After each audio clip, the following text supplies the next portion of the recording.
Bonjour et bienvenue dans un nouvel épisode de Comics Code, un épisode dans lequel on va passer en revue de manière totalement subjective les nouveautés à paraître chez Panini en janvier 2024.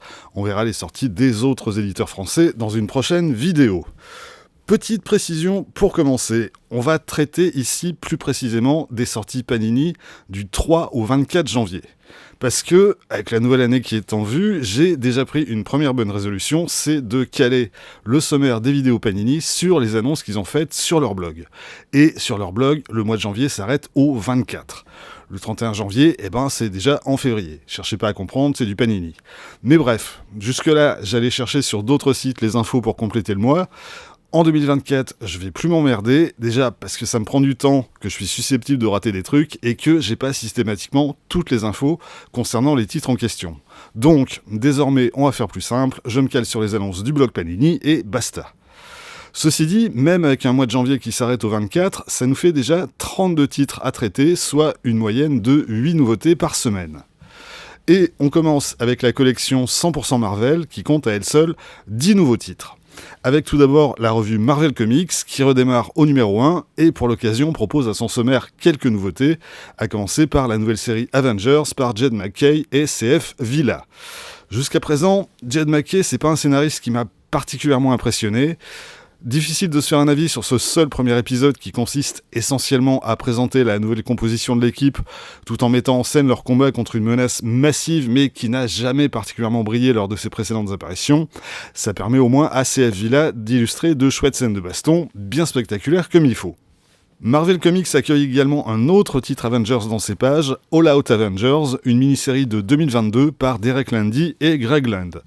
Ça a l'air d'être un titre conçu sur le même modèle que le Non-Stop Spider-Man de Joe Kelly et Chris Bachalo, c'est-à-dire une série de pure action, et effectivement, sur ce premier épisode, ça bastonne de la première à la dernière page, et ça plaira peut-être aux fans de Greg Land. On trouve également au sommaire un one-shot, Fury, consacré à Nick Fury, mais Nick Fury au pluriel, le père et le fils. Al Ewing a conçu un récit qui revient sur le passé des deux incarnations du personnage et qui donne à voir leur possible avenir. C'est surtout intéressant pour la prestation des différents artistes au sommaire, Scott Eaton, Tom Reilly, Adam Kubert et Ramon Rosanas, chacun en charge d'une époque différente, et ça donne souvent de très belles planches. On boucle le sommaire de ce premier numéro avec Amazing Spider-Man numéro 27 par Zeb Wells et Ed McGuinness, Spider-Man numéro 8 par Dan Slott et Mark Bagley, le récit paru dans le Spider-Man Free Comic Book Day de 2023 par Zeb Wells et Patrick Gleason, et enfin Invincible Iron Man numéro 7 par Jerry Duggan et Juan Frigueri.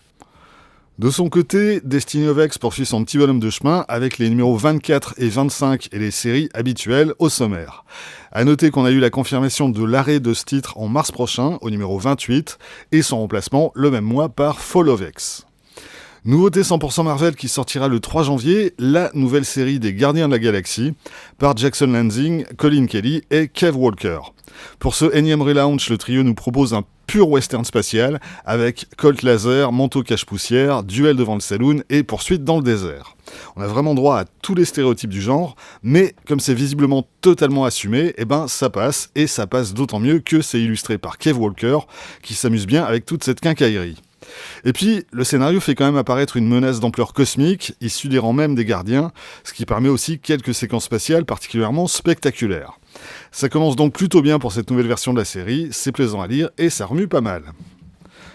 Puisqu'on parle de Lanzing et Kelly, évoquons rapidement le dernier tome de Captain America, Cold War, qui vient conclure leur série Sentinel of Liberty, en même temps que la série Symbol of Truth de Toshi Onyebushi. Tout ça aurait été au final très décevant, même si Sentinel of Liberty était sensiblement meilleur que Symbol of Truth, mais au bout du compte, ça donne quand même l'impression d'avoir juste servi de prologue à la nouvelle série Thunderbolts, dont le numéro 1 vient tout juste de paraître aux États-Unis. Bref, on peut oublier et attendre plutôt la prochaine série signée J. Michael Straczynski. Autre série qui s'achève en janvier, Daredevil par Chip Zdarsky, Marco Checchetto et Raphaël de la Torre. Bon, je dirais pas que c'est un échec, ça n'a pas marché. En tout cas pour moi. Chip Zdarsky est parti dans une direction qui vraiment m'intéresse pas, l'exploration de la foi chrétienne de Matt Murdock et son combat contre le mal incarné. C'est effectivement un aspect du personnage, présent depuis Frank Miller, mais de mon point de vue, Miller avait déjà fait le tour de la question et ça aurait dû en rester là. Après, c'est loin d'être mauvais, déjà parce que côté dessin, et Raphaël de la Torre et Marco Checchetto signent des planches superbes. La descente de Matt Murdock aux enfers a vraiment de la gueule, même si, là aussi en ce qui me concerne, c'est pas aussi incroyable que ce qu'avaient fait Anne Nocenti et John Romita Jr. il y a 30 ans. Et puis, la série se conclut par un très bel épisode qui sert également de prologue à la nouvelle série de Saladin Ahmed et Aaron Kuder.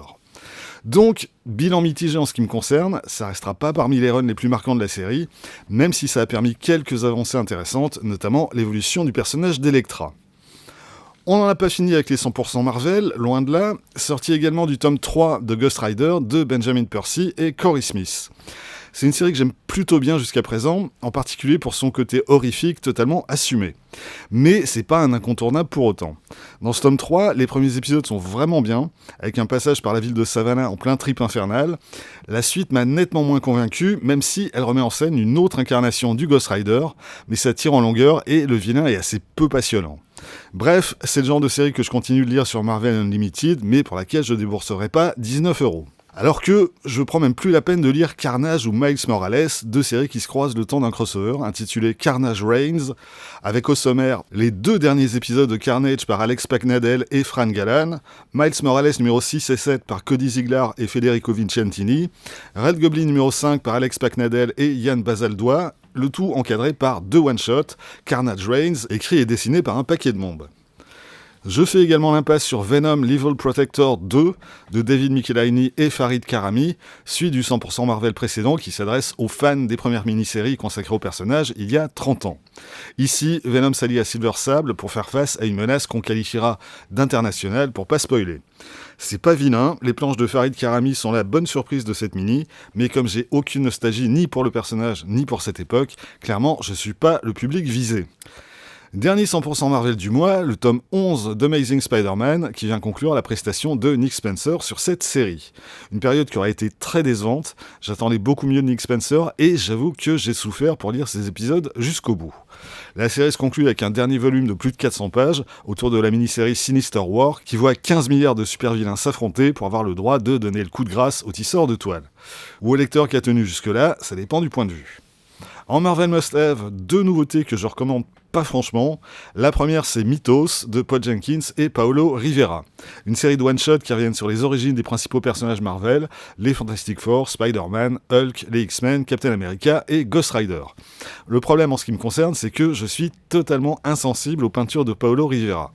Mais bon, si vous aimez son style et si vous n'êtes pas familier avec la naissance des héros Marvel, ma foi, pourquoi pas. L'autre série, c'est Civil War 2 de Brian Michael Bendis et David Marquez. Bon, de base, je suis pas le plus grand fan de Civil War, la série originale, mais je reconnais volontiers certaines qualités comparées à cette même pas suite.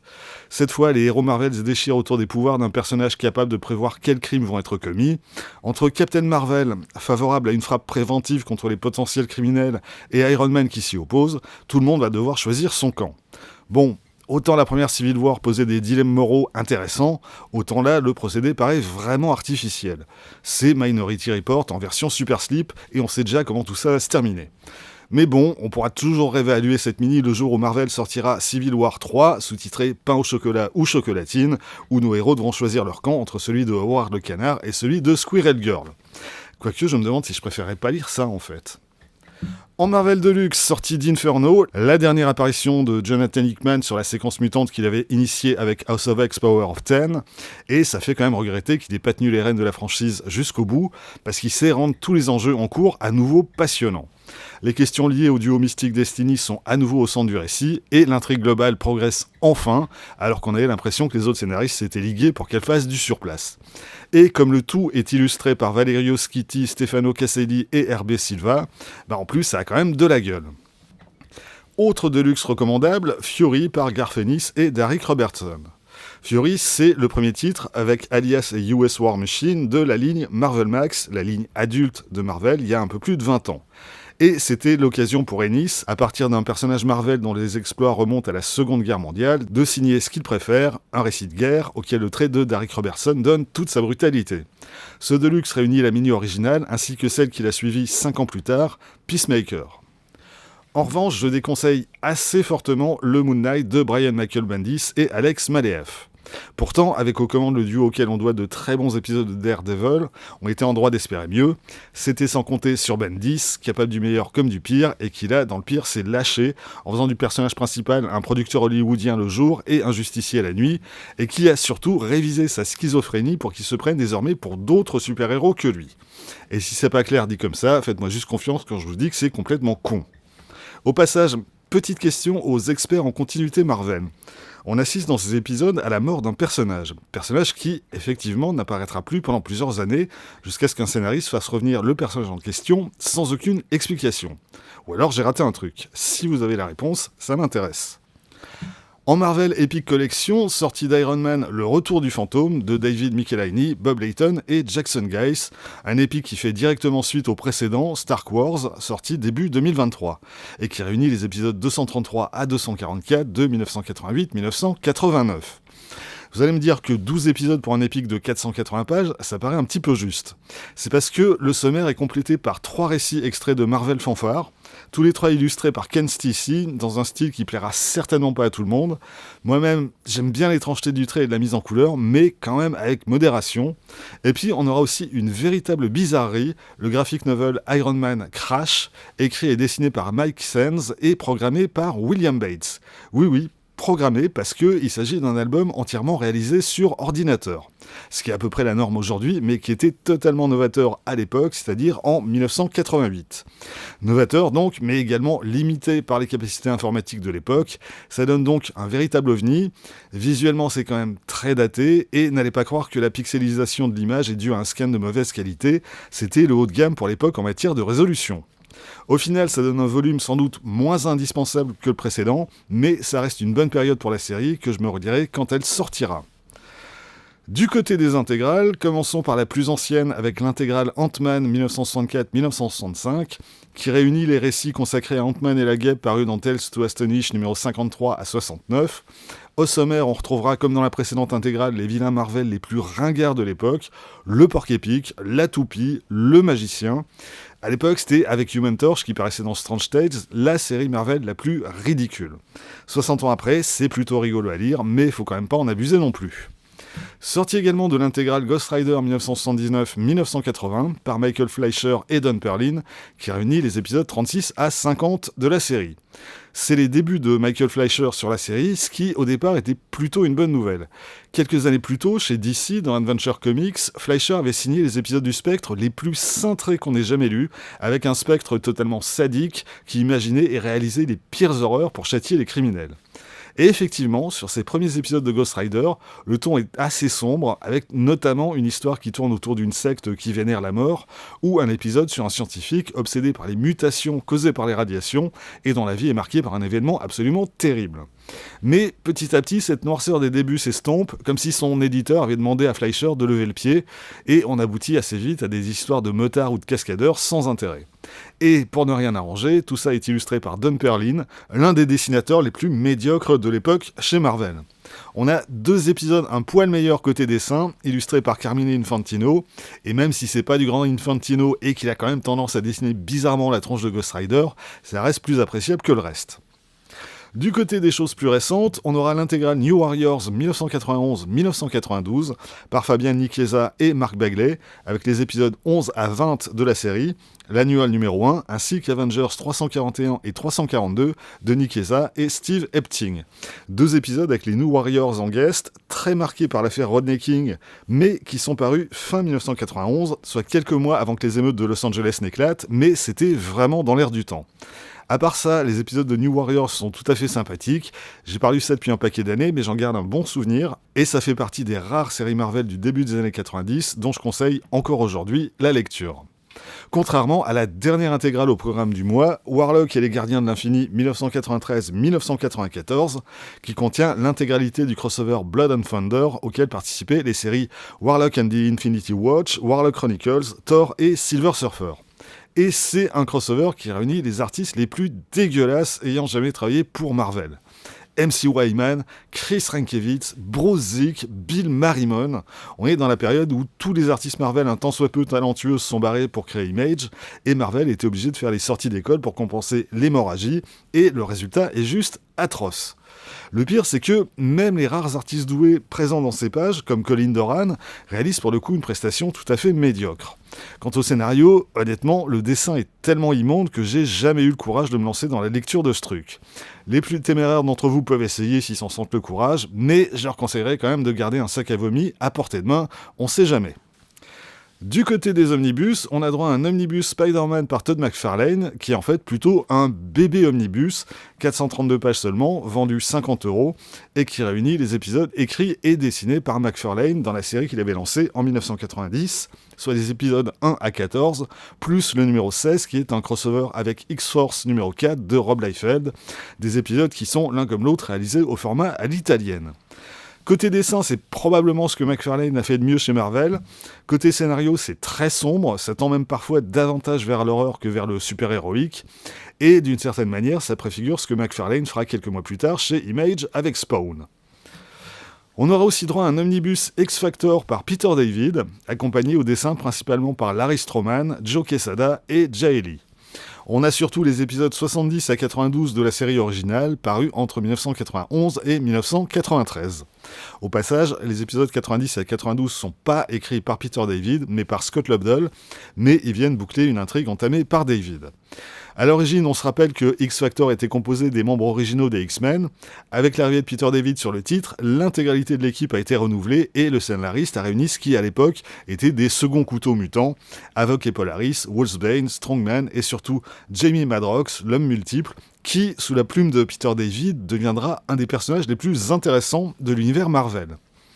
On imagine qu'avec un tel casting, Peter David avait davantage de liberté que les autres scénaristes des principales séries mutantes, et effectivement, pendant 2 ans, ça va donner la série X la plus intéressante et la plus inventive, même si régulièrement, Peter David devait mettre ses intrigues de côté pour participer aux inévitables crossovers mutants. Par ailleurs, il pouvait compter sur des artistes de talent pour le seconder, Larry Stroman et son style très particulier mais que j'ai toujours aimé, qui sera remplacé ensuite par un Joe Quesada qui était plus très loin d'atteindre sa maturité artistique.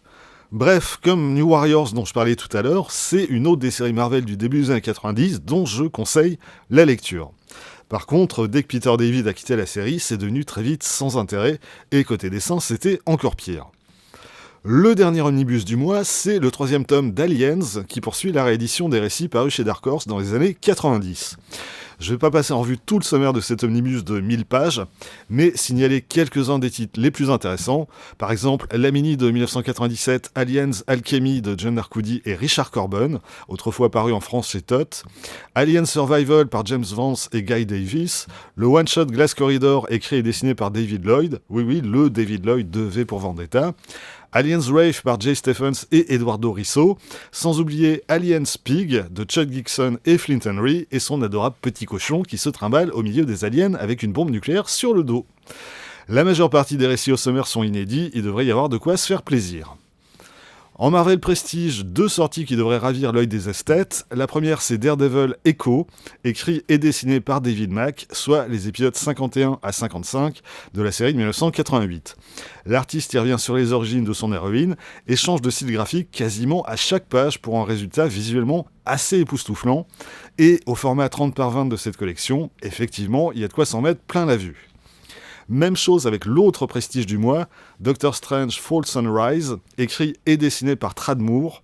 Et alors, autant j'admire David Mack, autant Tradd Moore, je me mets à plat ventre devant lui tellement ses planches m'ont explosé la rétine. Là, on est dans le psychédélique le plus halluciné, à la fois son trait et ses couleurs. Je suis même pas sûr que ce soit légal en fait. Il y en a qui ont essayé de fumer ses planches, ils sont jamais redescendus sur Terre.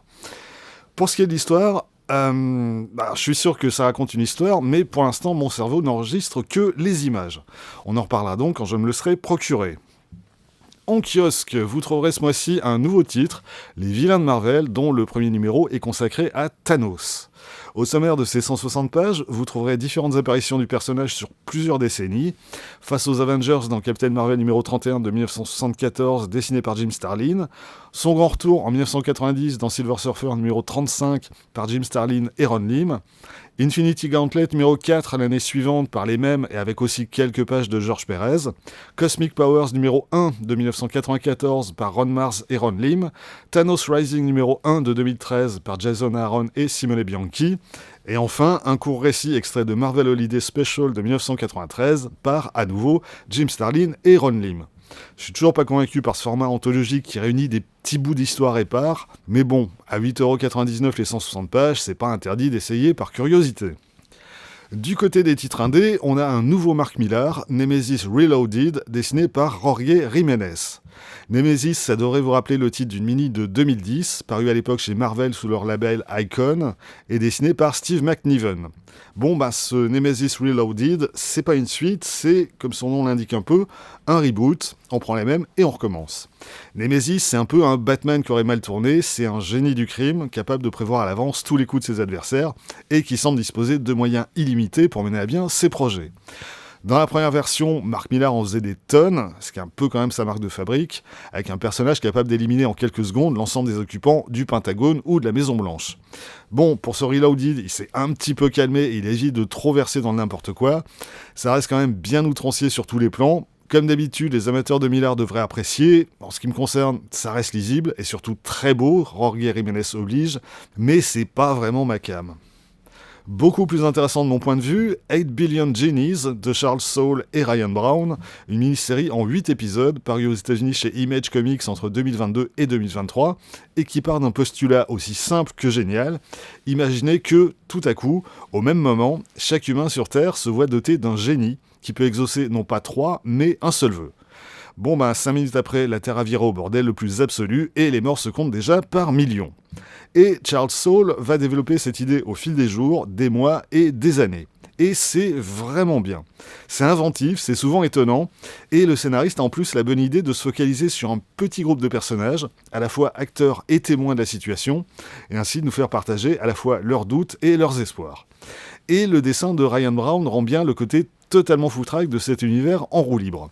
Ça fait donc d'8 Billion Genies une excellente surprise, et là aussi on en reparlera sans doute le moment venu.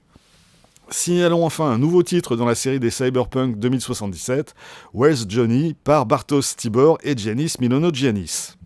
Et pour terminer, les nouveautés Star Wars du mois, en 100% Star Wars Hidden Empire Épilogue, avec au sommaire Star Wars numéro 35 par Charles Soule et Maddie Beck-Musabekoff, Bounty Hunters 33 et 34 par Ethan Sachs et Paolo Villanelli, Darth Vader 33 et 34 par Greg Pak et Adam Gorham, et Dr. Aphra 31 et 32 par Alyssa Wong et Minkyu Jung.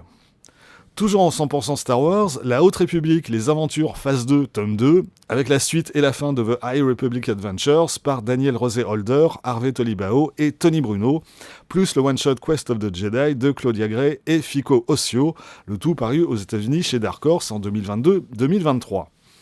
Et enfin, en Star Wars Epic Collection, Star Wars Legend, La Menace Révélée, tome 2, avec principalement les épisodes 19 à 35 de la série Star Wars de 1998, des épisodes écrits par John Ostrander, Pat Mills et Timothy Truman, et dessinés par Yann Doursema, Ramon Bax et Davide Fabri. Voilà, c'est tout pour aujourd'hui. Rendez-vous très vite pour la suite, autrement dit la vidéo consacrée aux autres éditeurs de comics français. Ce sera pour après Noël, mais avant Nouvel An. D'ici là, vous pouvez vous abonner à cette chaîne, laisser un commentaire, partager cette vidéo sur les réseaux sociaux. Vous pouvez aussi désormais retrouver les lectures de Quack Ken sur Instagram et avoir ainsi un aperçu du thème des prochaines vidéos. Et vous pouvez surtout, lire des comics. Joyeux Noël et à bientôt.